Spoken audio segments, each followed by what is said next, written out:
Eu era um pai solteiro na época. Minha esposa tinha sido uma louca narcisista, que não era capaz de cuidar de si mesma. Então nosso divórcio era mais ou menos uma benção para mim. Quando nós separamos, eu estava com a custódia do nosso filho, que era a minha vida. Durante nosso casamento, minha esposa reclamou que eu passei muito tempo dando atenção a ele e não a ela, que aparentemente achava que ela mereceu o reconhecimento. Tendo aquela bruxa fora de casa e longe do meu menino, teve muitas vantagens, mas também teve alguns inconvenientes. Eu trabalhava o tempo todo e muitas vezes eu contratava uma babá ou ligava para os meus pais e via se eles poderiam ver o meu filho. Eu costumo tentar chamar os meus pais para fazê-lo, mas de vez em quando eu tenho que me contentar com Marcy, a babá que estava sempre disponível em curto prazo. Eu nunca gostei particularmente de Marcy, já que ela sempre foi um pouco irresponsável. Marcy muitas vezes passou a maior parte do tempo falando no telefone, ao invés de prestar atenção no meu filho. E toda vez que ela via meu carro entrando na garagem, pegava suas coisas e saía pela porta de trás. Era uma dor, mas ela era tudo que estava disponível. Uma noite, eu entrei na minha casa e eu a chamei por ela, mas não houve resposta. Achei que ela devia ter saído pela porta de trás, então eu nem dei atenção à sua falta de resposta. Entrei na sala e vi que no topo das minhas escadas estava meu filho, ainda de pijama. "Ei, jogador", eu chamei ele, antes de notar o olhar em seu rosto. "Algo de errado, filho?" "Eu tive um pesadelo, papai", ele me disse, antes de descer correndo as escadas para me abraçar. "Foi tão assustador." "O que aconteceu nele?" eu perguntei. Ele me abraçou mais apertado. Eu estava andando pelo corredor quando ouvi Marcy assobiando no andar de baixo. Eu me escondi no escuro no alto da escada, onde ela não podia me ver, e eu espionei, ela fazendo sua lição de casa na cozinha.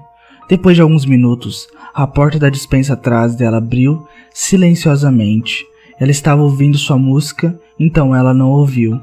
Fora da copa estava um homem monstro nu, com minúsculos olhos negros. Ele estremeceu. "Vá em frente, meu filho", eu disse.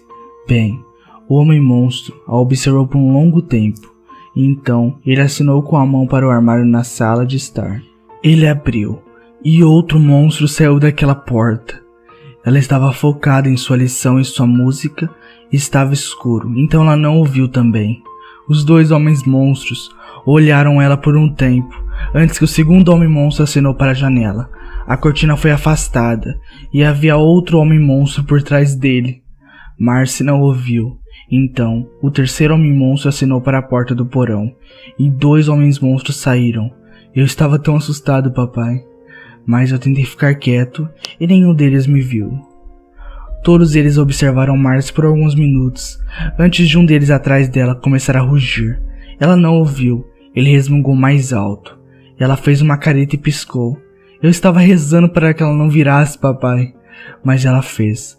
Ela gritava e gritava, chorava e gritava, e todos os homens monstros correram e começaram a atacá-la. Partiram ela em pedaços e comeram tudo, e quando terminaram, lamberam todo o sangue no chão.